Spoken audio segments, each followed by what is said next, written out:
you then perhaps now should take over the leadership of the black Muslims? No, I have no desire to take over the leadership of the black Muslims, and I have never had that desire.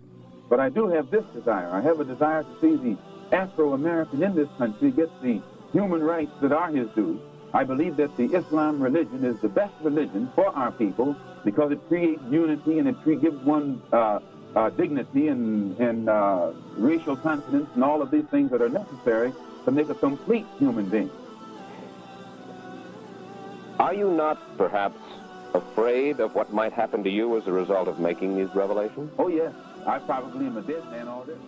You have to read the history of slavery to understand this. There were two kinds of Negroes. There was that old house Negro and the field Negro. And the house Negro always looked out for his master. When the field Negroes got too much out of line, he held them back in check. He put them back on the plantation. The house Negro could afford to do that because he lived better than the field Negro. He ate better, he dressed better, and he lived in a better house. He lived right up next to his master in the attic or the basement. He ate the same food his master ate and wore his same clothes. And he could talk just like his master. Good diction. And he loved his master more than his master loved himself. That's why he didn't want his master hurt. If the master got sick, he'd say, "What's the matter, boss? We sick?" When the master's house caught a fire, he'd try and put the fire out. He didn't want his master's house burned. He never wanted his master's property threatened. And he was more defensive of it than the master was. That was the house Negro. But then you had some field Negroes who lived in huts, had nothing to lose.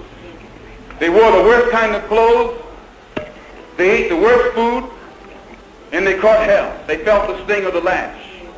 They hated their master. Oh yes, they did. If the master got sick, they prayed that the master died.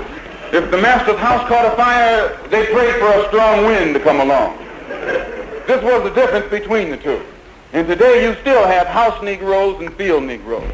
I'm a field Negro. Considering today's standards of raising animals, of curing meats, I don't fully understand this as I think I should, the restriction that we have on pork. Sister.